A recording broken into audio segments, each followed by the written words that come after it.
Hey guys, இந்த ஷார்ட்ஸில் நான் என்னோடய ஆல் டைம் ஸ்பெஷல் தேங்காய் பால் வெஜிடபிள் புலாவ் எப்படி பண்ணுறதுன்னு தான் காட்ட போகிறேன். ஃபுல் வீடியோ பாருங்கள். ஃபர்ஸ்ட் நம்ம என்ன பண்ண போகிறோம் அப்படின்னா, ஸ்டவ் ஆன் பண்ணிவிட்டு கொஞ்சமாக நெய் சேர்க்க போகிறோம். நெய் சேர்த்ததுக்கப்புறமா கொஞ்சமாக கடலெண்ணெய் மிக்ஸ் பண்ணிவிட்டு பட்டை, லவங்கம், கிராம்பு, ஏலக்காய், பிரிஞ்சி இலை அந்த மாதிரி கொஞ்சம் ஸ்பைசஸ் ஆட் பண்ணிவிட்டு நல்லா சாட்டே பண்ணிவிடுங்க. அதுக்கப்புறம் ஒரு பவுல் ஃபுல்லாக நான் வெங்காயம் போடுறேன். அதுக்கப்புறம் 3 to 4 பச்சை மிளகாய் ஆட் பண்ணியிருக்கேன். அது நல்லா சாட்டே பண்ணதுக்கப்புறமா நல்லா வெங்காயம் குக் ஆனதுக்கப்புறம் இப்போ ஒரு ஸ்பூன் ஃபுல்லாக இஞ்சி பூண்டு பேஸ்ட் ஆட் பண்ணிவிட்டு ஒரு பவுல் கொத்தமல்லி, ஒரு பவுல் புதினா ஆட் பண்ணுறேன் கைஸ்.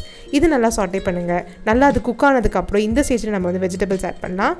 நான் இங்கே கேரட் அண்ட் பீன்ஸ் ஆட் பண்ணியிருக்கேன். கூடவே பட்டாணி கொஞ்சம் ஆட் பண்ணியிருக்கேன் கைஸ்.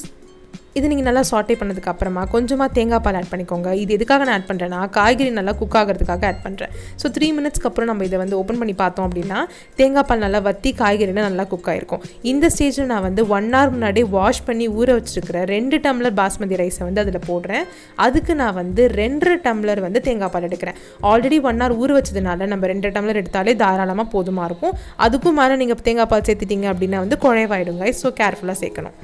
இப்போ என்ன பண்ணணும், நல்லா கிளறிட்டு தேவைப்படுற அளவு உப்பை போட்டுட்டு நம்ம குக்கரை மூடி வச்சிடணும். விசில் பட்டானால் போடக்கூடாது.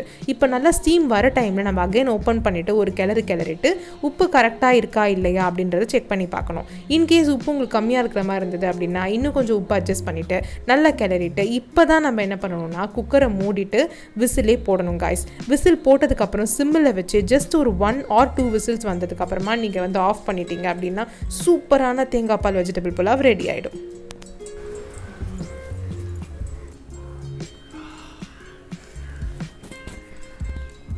சாப்பிட்டு பார்த்து சொல்கிறேன் நான் எப்படி இருக்குன்ட்டு.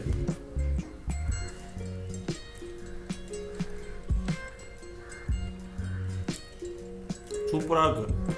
காய்கறி அப்புறம் அந்த புதினா இது எல்லாமே பார்த்து நெய்யில் பண்ணியிருக்கு. சூப்பராக இருக்குது.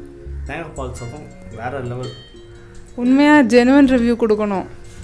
சூப்பராக இருக்குது. உண்மையாக ரொம்ப நல்லா இருக்குது. இதை சாப்பிட்டு எங்கள் அம்மா ரொம்ப மயங்க போகிறாங்க. சூப்பராக இருக்குது. For more, bye.